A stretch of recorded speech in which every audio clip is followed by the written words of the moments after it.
Hello everyone. आज के इस वीडियो में हम जानेंगे कि आप मार्ग बुक्स में अपने मोबाइल ट्रेड की इन्वेंट्री को पैरामीटर वाइज कैसे मेंटेन कर सकते हैं। तो दोस्तों, जैसे कि हमने आपको हमारी गारमेंट्स ट्रेड की वीडियो में बताया था कि आप मार्ग बुक्स में अपने उन ट्रेड्स की इन्वेंट्री भी पैरामीटर वाइज मेंटेन कर सकते हैं जो ट्रेड सॉफ्टवेयर में इनबिल्ड नहीं होते हैं, जैसे कि garments, mobile shop, automobile, flower shop etcetera. और गारमेंट ट्रेड वीडियो का लिंक डिस्क्रिप्शन बॉक्स में आपको प्रोवाइड किया गया है। जैसे कि हम इस वीडियो में मोबाइल ट्रेड की बात कर रहे हैं, तो जो भी हमारे व्यूअर्स मोबाइल ट्रेड में डील करते हैं वो जानते ही होंगे कि मोबाइल ट्रेड में mostly IMEI number and serial number use होते हैं जो कि यूनिक होते हैं। मतलब कि अगर आपने एक IMEI number and serial number में परचेज एंड सेल कर ली है तो आप फिर अगेन सेम IMEI और सीरियल नंबर में डील नहीं कर सकते हैं। तो आइए फिर जानते हैं कि आप किस तरह से मार्क बुक्स में अपने मोबाइल ट्रेड की इन्वेंट्री पैरामीटर वाइज मेंटेन कर सकते हैं और अपने बिजनेस को इजीली एंड स्मूथली रन कर सकते हैं। और इस वीडियो में हम कवर करेंगे पैरामीटर्स कैसे क्रिएट कर सकते हैं, पैरामीटर्स को बारकोड के साथ कैसे लिंक कर सकते हैं, पैरामीटर्स वाइज आइटम या प्रोडक्ट कैसे क्रिएट कर सकते हैं। ठीक ऐसे ही फिर हम जानेंगे कि आप पैरामीटर्स के बेस पर परचेज एंड सेल बिल कैसे जनरेट कर सकते हैं, आइटम वाइज GST कैसे मैनेज कर सकते हैं, पैरामीटर वाइज अपनी स्टॉक रिपोर्ट को कैसे एनालाइज कर सकते हैं। तो आइए अब प्रोसेस स्टार्ट करते हैं। सबसे पहले हम पैरामीटर फीचर को इनेबल करेंगे, जिसके लिए हम डैशबोर्ड से सेटिंग पर आएंगे। देन कंट्रोल रूम के आगे दिए कॉन्फ़िगर टैब पर क्लिक करेंगे और यहाँ सर्च बार में पैरामीटर टाइप करेंगे तो यहाँ आपको parameter wise inventory option show होगा और आप इन्वेंट्री फीचर्स से भी इस ऑप्शन पर स्विच कर सकते हैं। अब पैरामीटर को ड्रॉप डाउन से यस करेंगे और ऑप्शन को इनेबल कर लेंगे। देन कॉन्फ़िगर टैब पर क्लिक करेंगे तो कुछ फील्ड्स के साथ पैरामीटर कॉन्फ़िगर की ये विंडो ओपन हो जाएगी। और यहाँ हम आपको बताना चाहेंगे कि आप मार्क बुक्स में मैक्सिमम 5 पैरामीटर्स तक अपनी इन्वेंट्री मेंटेन कर सकते हैं। और अगर आप मोबाइल ट्रेड के अलावा किसी और ट्रेड में भी डील करते हैं तो आप एक साथ अलग अलग ट्रेड के भी पैरामीटर क्रिएट कर सकते हैं। अब जैसे कि हमने आपको अभी बताया था कि मोबाइल ट्रेड में IMEI and serial number mostly use होते हैं, तो पहले हम पैरामीटर नेम में IMEI 1 टाइप करते हैं और इनपुट मेथड फील्ड पर आते हैं। अगर आपने हमारी गारमेंट्स ट्रेड की वीडियो देखी है तो आपको पता ही होगा कि पैरामीटर क्रिएट करते टाइम इस इनपुट फील्ड का क्या यूज है। तो जैसे कि आप देख रहे हैं कि इस फील्ड में आपको 3 ऑप्शंस दिए गए हैं, that is manual, predefined and unique value. तो जैसे गारमेंट्स में manual and predefined fields mostly use की जाती है, ठीक वैसे ही मोबाइल ट्रेड में यूनिक वैल्यू मेथड ही मोस्टली यूज किया जाता है। इसलिए हम इस वीडियो में यूनिक वैल्यू मेथड को ही मेन फोकस करते हैं। तो हम इनपुट मेथड यूनिक लेते हैं और सेव पर क्लिक करते हैं। अब इसी तरह से दूसरा पैरामीटर हम IMEI टूल ले लेते हैं और इनपुट मेथड में सेम हम यूनिक सेलेक्ट करते हैं और फिर सेव करते हैं। थर्ड पैरामीटर हम सीरियल नंबर मेंशन करते हैं, इनपुट मेथड यूनिक सेलेक्ट करके पैरामीटर को सेव करते हैं। इसके अलावा अगर आप और पैरामीटर ऐड करना चाहते हैं तो आप 2 पैरामीटर अभी और ऐड कर सकते हैं। लेट्स सपोज हम model name and charger serial number ये 2 पैरामीटर्स और ऐड कर लेते हैं और इन्हें भी हम यूनिक मेथड पर सेलेक्ट करके सेव करते हैं। चार्जर नंबर पैरामीटर में क्रिएट करने का पर्पस ये है, सपोज अगर आप मोबाइल डिवाइस के साथ उसकी एक्सेसरीज की भी इन्वेंट्री मेंटेन करते हैं तो इससे आपको ये बेनिफिट मिल सकता है। एक तो चार्जर का जो सीरियल नंबर होता है वो यूनिक आइडेंटिफायर होता है जिससे उसकी manufacturing date, location and other details को ट्रैक करने के लिए डिजाइन किया जाता है, जिससे आप उसकी इन्वेंट्री इजीली मेंटेन कर सकते हैं। और दूसरा, फॉर एग्जांपल, अगर आपकी शॉप पर कोई कस्टमर विजिट करते हैं और आपसे कहते हैं कि वह आपसे ये पर्टिकुलर चार्जर लेकर गए थे एंड ये अभी वारंटी में है और खराब हो गया है, तो आप चार्जर पर मेंशन उसके सीरियल नंबर से इजीली चेक कर पाएंगे कि वह चार्जर आपकी शॉप से परचेज किया गया है या नहीं, और इससे आप लॉस से भी बच पाएंगे और साथ ही किसी तरह की कोई मिसअंडरस्टैंडिंग भी कस्टमर के साथ क्रिएट नहीं होगी। तो अब आप देखेंगे हमने पैरामीटर्स क्रिएट कर लिए हैं। इसके अलावा अब जैसे आप अपनी इन्वेंट्री बारकोड के साथ मैनेज करते हैं तो आपने जो पैरामीटर्स बनाए हैं उन्हें आप बारकोड के साथ लिंक भी कर सकते हैं, जिसके लिए आपको कंट्रोल रूम में बारकोड सेटअप में आकर बारकोड रिक्वायर्ड फील्ड को पैरामीटर वाइज पर सेलेक्ट करना होगा। और ध्यान देंगे ये ऑप्शन आपको यहाँ तभी शो होगा जब आपने पहले इस पैरामीटर वाइज इन्वेंटरी ऑप्शन को कंट्रोल रूम से इनेबल किया होगा। तो बारकोड रिक्वायर्ड फील्ड को पैरामीटर पर सेलेक्ट करने के बाद आप अपने अकॉर्डिंग बारकोड की सेटिंग करके एस्केप की हेल्प से चेंजेस को सेव कर लेंगे। अब फिर से पैरामीटर वाइज इन्वेंटरी ऑप्शन पर आएंगे तो आप देखेंगे कि यहाँ एक कॉलम ऐड हो गया है बारकोड लिंक्ड नेम से। आप पैरामीटर्स क्रिएट करने से पहले भी इस बारकोड लिंक्ड फीचर को यहाँ ऐड कर सकते हैं और पैरामीटर्स क्रिएट होने के बाद भी। अब जैसे फॉर एग्जांपल हमें इन पैरामीटर्स को बारकोड के साथ लिंक करना है तो हम पैरामीटर के आगे दिए एडिट आइकन पर क्लिक करेंगे तो आप देखेंगे सिलेक्टेड पैरामीटर के नीचे link barcode with this parameter field add हो गई है। हम यस के सर्कल को टिक करेंगे और फिर चेंजेस अपडेट कर लेंगे जिससे यहाँ बारकोड लिंक्ड कॉलम में भी उन पर्टिकुलर कॉलम्स के आगे यस लिखा हुआ शो हो जाएगा। इस तरह से आप पैरामीटर्स को बारकोड के साथ लिंक कर सकते हैं। अब हम एस्केप की प्रेस करेंगे और चेंजेस को सेव करके डैशबोर्ड पर आ जाएंगे। नेक्स्ट स्टेप है आइटम क्रिएशन। यहाँ हम आपको बताना चाहेंगे कि बेसिकली जिस तरह से आप अदर ट्रेड में item purchase and sale bill create करते हैं सेम प्रोसेस ही पैरामीटर वाइज इन्वेंटरी ऑप्शन में एप्लीकेबल होगा। आप इजीली इस ऑप्शन को ऑपरेट कर सकते हैं। अब हमने जो पैरामीटर क्रिएट किए हैं उसके बेस पर आइटम क्रिएट करते हैं जिसके लिए हम इन्वेंटरी मास्टर से आइटम के आगे दिए प्लस साइन पर क्लिक करेंगे तो आप देखेंगे कि आइटम विंडो पर पैरामीटर नेम से एक फील्ड ऐड हो गई है जो बाय डिफॉल्ट यस पर सिलेक्टेड होगी। हम रैंडम एक मोबाइल नेम मेंशन कर लेते हैं और अदर फील्ड्स फिल करते हुए पैरामीटर फील्ड पर आते हैं और स्पेस बार की प्रेस करते हैं तो यहाँ आपको वो पैरामीटर्स शो हो जाएंगे जो आपने क्रिएट किए होंगे और सारे पैरामीटर्स ऑटो सिलेक्टेड होंगे। अब अगर आपने किसी पैरामीटर को डीसिलेक्ट करना है तो आप उसके आगे दिए चेक बॉक्स पर क्लिक करके उसे डीसिलेक्ट कर सकते हैं। अभी हम सभी पैरामीटर्स सेलेक्ट रहने देंगे और ओके पर क्लिक करेंगे। इसी के साथ आपको यहाँ ये भी फैसिलिटी दी गई है जैसे आप आइटम क्रिएट करते टाइम उसका MRP, purchase rate, cell rate, cost, discount etcetera mention कर लेंगे तो आपको परचेज और सेल बिल जनरेट करते टाइम मैनुअली इन रेट्स को ऐड नहीं करना होगा। सॉफ्टवेयर मास्टर्स से रेट्स ऑटो पिक कर लेगा जिसे आप चाहे तो वहां चेंज भी कर सकते हैं। इस तरह से बाकी की डिटेल्स फिल करते हुए सेव पर क्लिक करेंगे और आइटम क्रिएट कर लेंगे। इस तरह से आप पैरामीटर वाइज आइटम्स क्रिएट कर सकते हैं। इसके बाद नेक्स्ट स्टेप है purchase bill creation.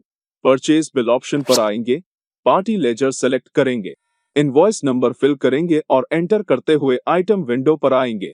Item select करते ही सिलेक्टेड प्रोडक्ट की विंडो ओपन होगी क्रिएट किए गए पैरामीटर्स के अकॉर्डिंग। और जैसे कि हमने प्रोडक्ट क्रिएट करते टाइम प्रोडक्ट के रेट्स मेंशन किए थे तो आप यहाँ देख सकते हैं रेट्स भी ऑटो पिक है और आप इन रेट्स को अपनी रिक्वायरमेंट के अकॉर्डिंग चेंज कर सकते हैं। ये फील्ड्स एडिटेबल रहेंगी और यहाँ प्रोडक्ट के अकॉर्डिंग उसकी कॉस्ट भी जनरेट हो गई है।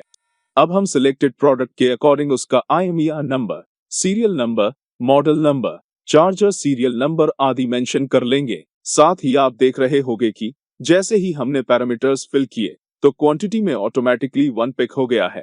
वो इसलिए हर मोबाइल का अपना एक unique serial number and IMEI number होता है जो सिंगल टाइम ही परचेज एंड सेल होता है जैसा हमने वीडियो के स्टार्ट में भी बताया था। इसके बाद है free scheme and discount fields. आपको अगर किसी प्रोडक्ट पर कोई फ्री स्कीम मिली है या प्रोडक्ट पर डिस्काउंट मिला है तो वो आप यहाँ मेंशन कर सकते हैं, नहीं तो ये फील्ड्स को स्किप करेंगे। ऐसे ही आप देखेंगे कि बारकोड भी सॉफ्टवेयर ने ऑटो पिक कर लिया है क्योंकि हमने कंट्रोल रूम में बारकोड नंबरिंग स्टाइलिंग ऑटोमेटिक पर सेलेक्ट किया था।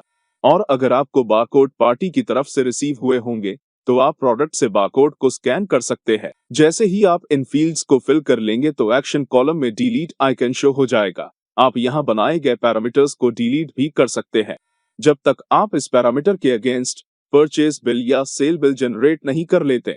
इस तरह से इस मोबाइल ब्रांड के आपके पास जो डिफरेंट मॉडल्स या सीरीज अवेलेबल होगी आप सेम प्रोसेस के साथ उन्हें यहाँ मेंशन करते जाएंगे और फिर यहाँ से सेव पर क्लिक करेंगे। इस तरह से प्रोडक्ट बिल में ऐड हो जाएगा। राइट साइड में आपको आपने जो प्रोडक्ट बिल में ऐड किया है उसकी इंफॉर्मेशन इस तरह से शो हो जाएगी। इससे आपको ये बेनिफिट मिलता है कि आपको हर एक प्रोडक्ट की डिटेल्स देखने के लिए उस पर एंटर नहीं करना होगा। आपको पर्टिकुलर प्रोडक्ट एंट्री पर कर्सर लाना होगा और फिर इस तरह से आपको राइट डिस्प्ले में शो हो जाएगा कि आपने इस ब्रांड के कितने सीरीज या मॉडल के फोन परचेज किए हैं, रेट्स क्या है, कलर क्या है एटसेट्रा। अब आप अपने अकॉर्डिंग सेम प्रोसेस के साथ और प्रोडक्ट्स बिल में ऐड कर सकते हैं जो आपने अपनी इस पार्टी से परचेज किए होंगे। अब हम सिंपली यहाँ से सेव पर क्लिक करेंगे और परचेज बिल जनरेट कर लेंगे। इसके बाद नेक्स्ट स्टेप है सेल बिल, और सेल बिल भी आपका परचेज बिल की तरह सेट किए गए पैरामीटर्स के अकॉर्डिंग ही वर्क करेगा। आप सेल बिल पर आएंगे और कस्टमर लेजर सेलेक्ट करके एंटर करते हुए आइटम विंडो से प्रोडक्ट सेलेक्ट करेंगे जिसकी बिलिंग करनी है। तो परचेज की तरह सेम यहाँ भी सिलेक्टेड प्रोडक्ट की पैरामीटर विंडो ओपन होगी जिसमें सारी डिटेल्स आपकी ऑटो फिल्ड होगी जो आपने पर्टिकुलर प्रोडक्ट की ऐड की होगी परचेज बिल जनरेशन के टाइम, जैसे कि आप स्क्रीन पर भी देख रहे हैं। साथ ही यहाँ आपको पैरामीटर के बेस पर और एमआरपी के बेस पर प्रोडक्ट सर्चिंग का भी प्रोविजन मिलता है। यहाँ से आप बनाए गए सभी पैरामीटर्स या एमआरपी के बेस पर प्रोडक्ट को सर्च कर सकते हैं और बिल में ऐड कर सकते हैं। हमें एक एक करके आइटम को सर्च करने में अपना टाइम वेस्ट नहीं करना होगा। और इसके अलावा यहाँ आपको एक शो ऑल पैरामीटर्स नेम से बटन दिया गया है। यहाँ से आप उन प्रोडक्ट की डिटेल्स देख सकते हैं जिनकी क्वांटिटी 0 हो जाती है। अब हम प्रोडक्ट सेलेक्ट करेंगे जिसकी बिलिंग करनी है, देन यहाँ से सेव पर क्लिक करेंगे तो सिलेक्टेड प्रोडक्ट बिल में ऐड हो जाएगा और यहाँ भी आपको हर प्रोडक्ट के राइट में उसकी कंप्लीट इंफॉर्मेशन शो हो जाएगी। इसके अलावा अगर आपको और भी प्रोडक्ट की बिलिंग करनी है तो आप सेम प्रोसेस को फॉलो करते हुए और प्रोडक्ट्स बिल में ऐड कर सकते हैं। इसके अलावा आप अपनी बिलिंग को और फास्ट कर सकते हैं और जिस प्रोडक्ट की बिलिंग करनी है उसको बारकोड से स्कैन करके डायरेक्ट उस प्रोडक्ट पर स्विच करके उसको बिल में ऐड कर सकते हैं, जिसके लिए आप बिलिंग विंडो पर कंट्रोल के साथ बी की प्रेस करेंगे। Then barcode scan window open होगी। यहाँ आप जिस प्रोडक्ट की बिलिंग करनी है उसको स्कैन करेंगे जिससे आप डायरेक्ट उस पर्टिकुलर प्रोडक्ट पर रीडायरेक्ट कर जाएंगे। सिंपली सेव पर क्लिक करके प्रोडक्ट को बिल में ऐड कर लेंगे। अब सेव पर क्लिक करके सेल बिल को सेव कर लेंगे।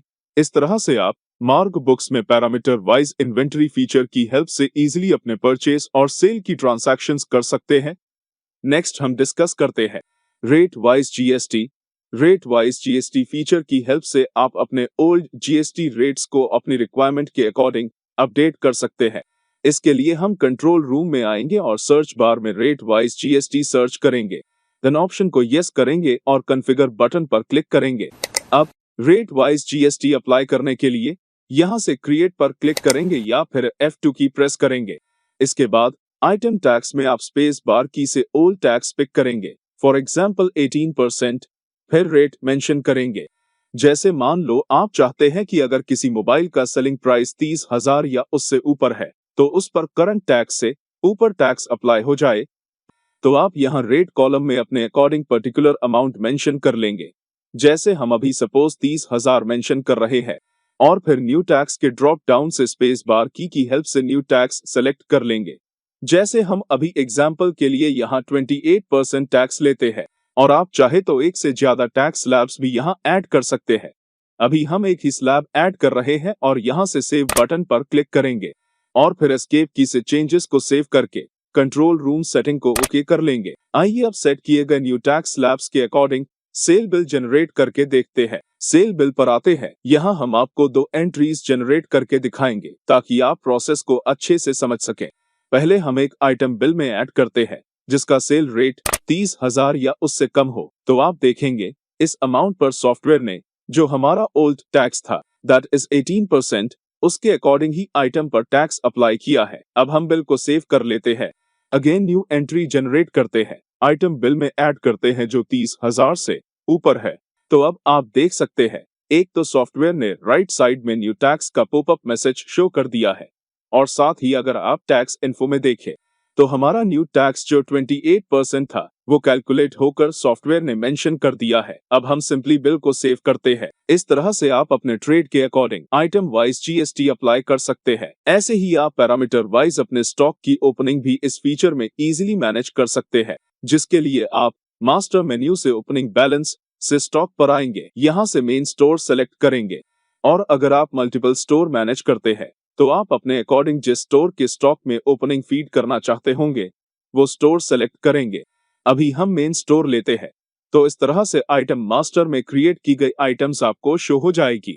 जिस आइटम में ओपनिंग फीड करनी है उसको सेलेक्ट करके एंटर करेंगे तो जो पैरामीटर हमने क्रिएट किए थे वो आपको डिस्प्ले हो जाएंगे। साथ ही रेट्स एंड कॉस्ट भी सिलेक्टेड आइटम के अकॉर्डिंग शो हो जाएगी। आप one by one parameter fields को फिल कर लेंगे and then opening stock mention कर लेंगे और यहां से सेव पर क्लिक करके चेंजेस को सेव कर लेंगे। इस तरह से आप अपने अकॉर्डिंग अपने स्टॉक की ओपनिंग फीड कर लेंगे। ऐसे ही आप पैरामीटर्स के अकॉर्डिंग उनका परचेज ऑर्डर जनरेट कर सकते हैं, सेल ऑर्डर जनरेट कर सकते हैं, परचेज और सेल के चालान्स जनरेट कर सकते हैं, परचेज और सेल रिटर्न की एंट्रीज कर सकते हैं। आइए quick view purchase return and cell return का देख लेते हैं। जब आप परचेज रिटर्न की एंट्री करेंगे तो उसमें आपको इस तरह से कंप्लीट डिटेल्स शो हो जाएंगी। आपको हर प्रोडक्ट के आगे उसमें परचेज की गई total quantity and total amount show हो जाएगा।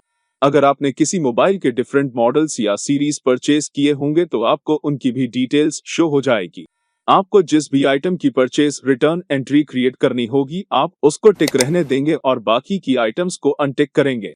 अगर किसी आइटम में उसके डिफरेंट मॉडल या सीरीज के सेट अवेलेबल है तो आप उनमें से जिस सेट की रिटर्न एंट्री क्रिएट करना चाहते होंगे उसको टिक रहने देंगे और बाकी को अनटिक रहने देंगे। इस तरह से आइटम्स का सिलेक्शन करने के बाद यहाँ से ओके पर क्लिक करेंगे तो सिलेक्टेड आइटम लोड हो जाएगी। अब सिंपली सेव बटन पर क्लिक करके परचेज रिटर्न की एंट्री जनरेट कर लेंगे।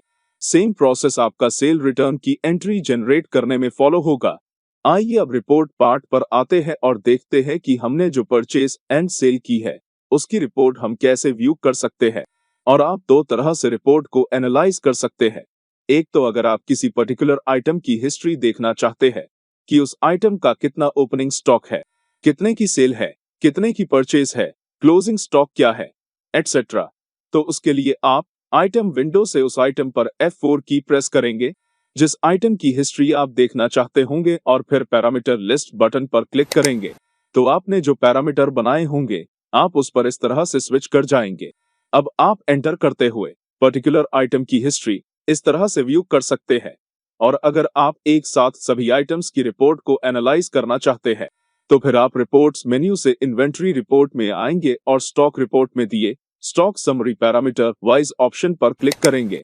देन इस तरह से stock summary parameter wise window open हो जाएगी जिसमें आपको आपने जो पैरामीटर्स क्रिएट किए होंगे उसके बेस पर आपकी इन्वेंट्री में अवेलेबल स्टॉक की कंप्लीट डिटेल्स शो हो जाएगी और साथ ही किस प्रोडक्ट की आपने कितने क्वांटिटी परचेज की है और कितने क्वांटिटी सेल हुई है।